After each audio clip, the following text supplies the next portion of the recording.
മീനച്ചിൽ താലൂക്കിൽ മാത്രം 400 പെൺകുട്ടികളെ ലവ് ജിഹാദിലൂടെ നഷ്ടപ്പെട്ടിട്ടുണ്ടെന്ന വിവാദ പ്രസംഗത്തിനു പിന്നാലെ കോഴിക്കോട് നിന്നും അഫ്ഗാനിസ്ഥാനിലേക്ക് കടൽമാർഗം പെൺകുട്ടികളെ കടത്തുന്നുവെന്ന മറ്റൊരു ആരോപണവുമായി ബിജെപി നേതാവ് പി.സി. ജോർജ്. ലവ് ജിഹാദിന് ഇരയാകുന്ന പെൺകുട്ടികളെയാണ് ഇങ്ങനെ കടത്തിക്കൊണ്ടു പോകുന്നതെന്നും പി.സി. ജോർജ് പറഞ്ഞു. വലതുപക്ഷ ആക്ടിവിസ്റ്റ് രാഹുൽ ഈശ്വറുമായുള്ള ഫോൺ സംഭാഷണത്തിലാണ് പി.സി. ജോർജ് ഈ വിവാദം ഉന്നയിച്ചത്. പി.സി. ജോർജിനെ വിളിക്കുന്ന ഓരോ ചിത്തയും നമ്മുടെ സമൂഹത്തിന്റെ പരസ്പര ഐക്യത്തിന് വിഘാതമാണെന്നും പരസ്പര സംവാദമാണ് വേണ്ടതെന്നും എന്ന മുഖവുരയോടെയാണ് രാഹുൽ ഈശ്വർ സംഭാഷണം പുറത്തുവിട്ടത്. പി.സി. ജോർജിന്റെ അനുമതിയോടെ തന്നെയാണ് രാഹുൽ ഈശ്വർ ഈ സംഭാഷണം തന്റെ യൂട്യൂബ് ചാനലിൽ അപ്ലോഡ് ചെയ്തിട്ടുള്ളത്. ലവ് ജിഹാദ് പ്രശ്നം കേരളത്തിൽ വർഷങ്ങൾക്ക് മുൻപേ ഉടലെടുത്തതാണെന്നും തന്റെ മേഖലയിലെ 400ഓളം ഹിന്ദു ക്രിസ്ത്യൻ പെൺകുട്ടികളെ മുസ്ലിം സമുദായത്തിൽപ്പെട്ടവർ കൊണ്ടുപോയിട്ടുണ്ടെന്നും പി.സി. ജോർജ് പറഞ്ഞു. കല്യാണം കഴിക്കുകയാണെങ്കിൽ വിരോധമില്ല, കൊണ്ടുപോകുന്ന ഒന്നിനെയും കാണുന്നില്ല. പിന്നെ ഞാനത് മനസ്സിലാക്കിയത് ഇവരെ കോഴിക്കോട് കൊണ്ടുപോയി അവരുടെ കേന്ദ്രങ്ങളിൽ എത്തിക്കുന്നു, ഒരാഴ്ചയ്ക്കകം മോശം പെരുമാറുന്നു, പിന്നെ കടൽ വഴി അഫ്ഗാനിസ്ഥാൻ അടക്കമുള്ള രാജ്യങ്ങളിലേക്ക് കടത്തുന്നുവെന്നാണ് പറയപ്പെടുന്നത്. അത് വസ്തുതാപരമായിട്ട് പറയാൻ എനിക്കറിയില്ല.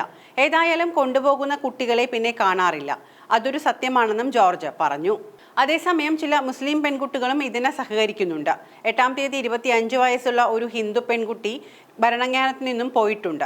അതിൽ മാതാപിതാക്കൾക്ക് പരാതിയുണ്ടോ എന്ന് രാഹുൽ ഈശ്വർ ചോദിക്കുമ്പോൾ പെൺകുട്ടികൾ കാണാതായി പരാതി കൊടുക്കാൻ വീട്ടുകാർ മടിക്കുമെന്നാണ് പി.സി. ജോർജിന്റെ മറുപടി.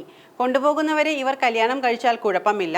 താൻ തന്നെ ഒരു ക്രിസ്ത്യൻ പെണ്ണിനെ മുസ്ലിം ചെറുക്കന് കല്യാണം കഴിച്ചു കൊടുത്തിട്ടുണ്ട്. അവരിപ്പോൾ 3 കുട്ടികളുമായി ജീവിക്കുന്നുണ്ട്. അങ്ങനെ ജീവിക്കട്ടെ. അവർ മുസ്ലിമോ ഹിന്ദുവോ ക്രിസ്ത്യാനിയോ ആവട്ടെ, ഒരു വിരോധവുമില്ല.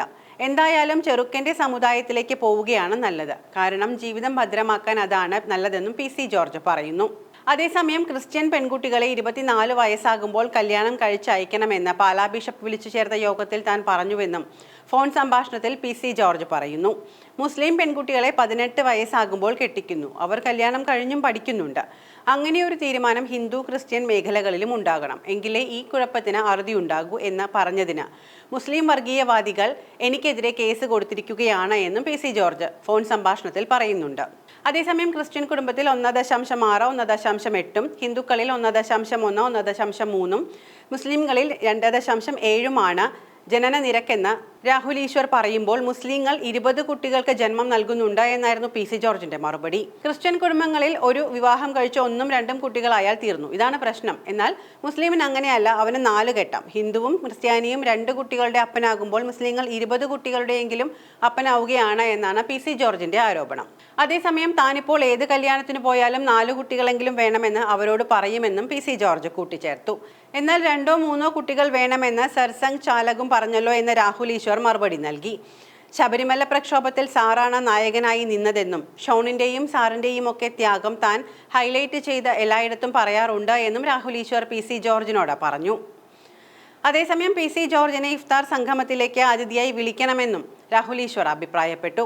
എന്നാൽ സ്വന്തമായി കടൽ തീരമോ സമുദ്ര ബന്ധനമോ ഇല്ലാത്ത അഫ്ഗാനിസ്ഥാനിലേക്ക് കോഴിക്കോട് നിന്നും കടൽമാർഗം പെൺകുട്ടികളെ കടത്തുന്നത് എന്ന വാദം വിചിത്രമാണ് എന്നാണ് ഒരു വിഭാഗത്തിന്റെ അഭിപ്രായം. പി.സി. ജോർജിനെതിരെ കേസെടുക്കണമോ എന്ന കാര്യത്തിൽ പോലീസ് നിയമോപദേശം തേടിയിരുന്നു. ജോർജിന്റെ പ്രസംഗത്തിൽ കേസെടുക്കേണ്ടതായി ഒന്നുമില്ല എന്നാണ് നിയമോപദേശം ലഭിച്ചത്. പാലായിൽ നടന്ന ലഹരി വിരുദ്ധ സെമിനാറിലായിരുന്നു പി.സി. ജോർജിന്റെ വിവാദ പരാമർശം. മീനച്ചിൽ താലൂക്കിൽ മാത്രം 400 പെൺകുട്ടികളെ ലവ് ജിഹാദിലൂടെ നഷ്ടപ്പെട്ടുവെന്നായിരുന്നു പി.സി. ജോർജിന്റെ ആ പ്രസംഗം.